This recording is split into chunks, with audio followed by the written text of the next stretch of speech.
They call it a flying saucer, that's what it is. The Air Force sent its consultant, Alan Hynek, in to review what had been going on. And Hynek, after about 1 or 2 days on the field, had to face a big press conference. He said, well, I don't know what was going on. It may have been marsh gas.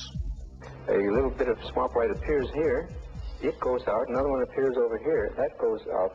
But the illusion, as viewed from a distance, is that the objects have moved back and forth. The public was absolutely furious, and the press kind of made fun of it. And Congressman Ford of Michigan thought would take action, and he called for public hearings by the Armed Services Committee.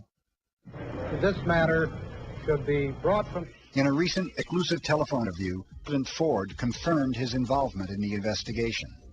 I undoubtedly wrote Chairman Mendel Rivers of the Committee on Armed Services that such an investigation be taken. Congress heard testimony from a number of witnesses. Former Marine Corps Major Donald Kehoe asserted that there was far more to UFOs than swamp gas. In fact, the Air Force at one time had a top-secret estimate that these things were interplanetary spaceships. To date, we have over 10,000 cases at Wright-Patterson Air Force Base, of which 646 of these remain unidentified. The Air Force has been accused from time to time of hiding information about UFO. What do you have to say to that, Colonel Cathy? Well, these charges are absolutely untrue. The Air Force continued to maintain that it was hiding nothing. And we've always honored accredited media when they want to investigate a given specific sighting. There's nothing to hide. There's nothing to hide at all. Now, this is not an attack on the Air Force spokesman or the project spokesman. They are simply following orders to explain away all UFO sightings as quickly as possible when they become public and deny that UFOs really exist. So it was pressure from Congress that led to the study. It ended up not being an open study. It was a few days long. It ended up by being a project given to university that lasted 18 months. In an effort to maintain a neutral investigation, it was assigned to the University of Colorado. The university gathered a team of 11 eminent scientists. They were to analyze and make public their conclusions of the most compelling UFO cases.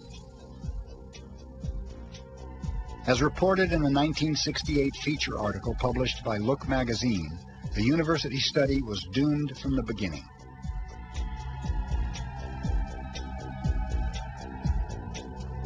The project leader, Dr. Edward Condon, appeared to be biased from the start. In February of 1967, he stated, "My attitude right now is that there's nothing to it." He added, "But I'm not supposed to reach a conclusion for another year."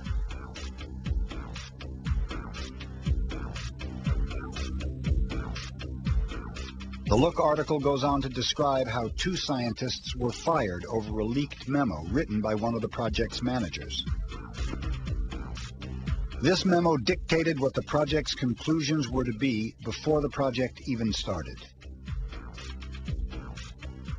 The leaked memo read, "The trick would be, I think, to describe the project so that to the public it would appear a totally objective study, but to the scientific community would present the image of a group of non-believers trying their best to be objective, but having an almost zero expectation of finding a saucer."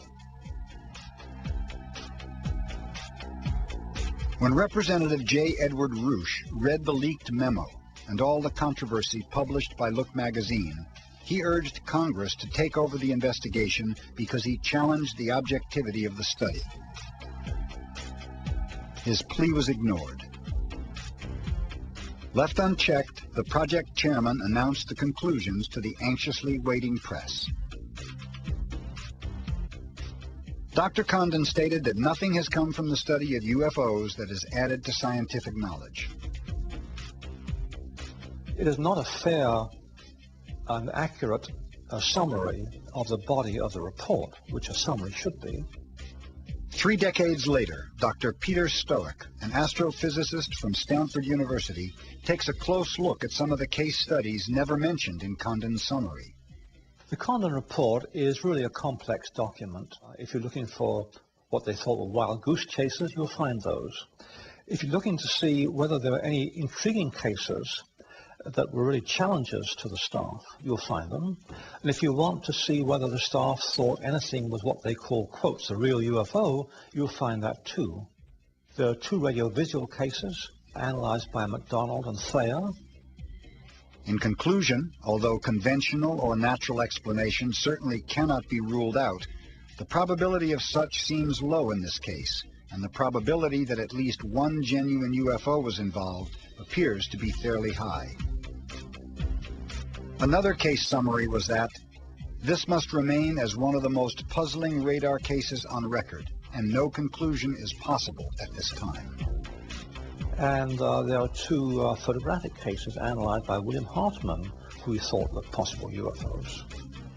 This is one of the few UFO reports in which all factors investigated, geometric, psychological, and physical, appear to be consistent with the assertion that an extraordinary flying object, silvery, metallic, disc-shaped, tens of meters in diameter, and evidently artificial, flew within sight of 2 witnesses.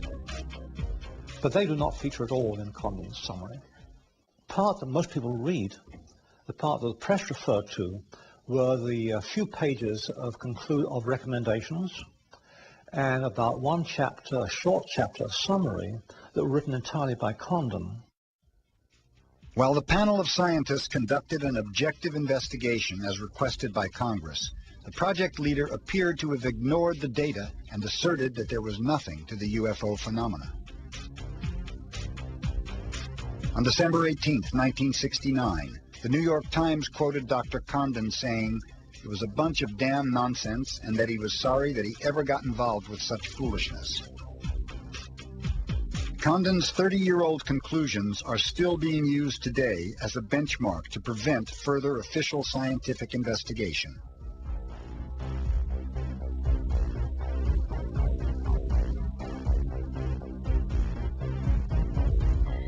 One of the problems with so-called UFO research by debunkers is they ask the wrong question. Their question is, what are UFOs? Really what they're saying is, are all UFOs alien spacecraft? And the answer, of course, is no. The proper question is, are any? It appears that many people in power are being kept out of the loop regarding the UFO phenomenon. At the same time, covert operations being conducted by the military-industrial complex seem to have escaped government supervision. In the councils of government, we must guard against the acquisition of unwarranted influence, whether sought or unsought, by the military-industrial complex. In his farewell address to the nation, President Eisenhower cautioned the public about the relationship between the U.S. military and the industrial sector which supplies the military with weaponry and equipment. Eisenhower felt that if gone unchecked, the military-industrial complex would become too powerful. The potential for the disastrous rise of misplaced power exists and will persist. We must never let the weight of this combination endanger our liberties or democratic processes.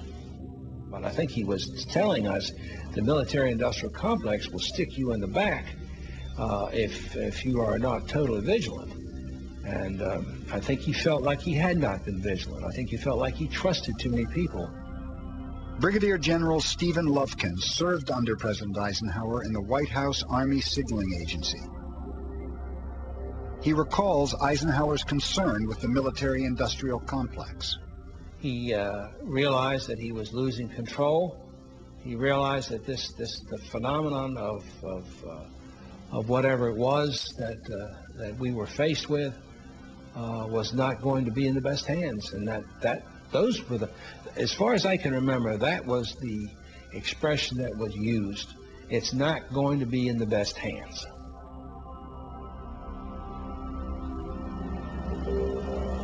Almost as great as the mystery surrounding the origin of UFOs is the wall of denial encountered even by the most powerful citizens in the land. In October of 1969, President Jimmy Carter, who was then governor of Georgia, had a UFO sighting. He filed a report with the National Investigations Committee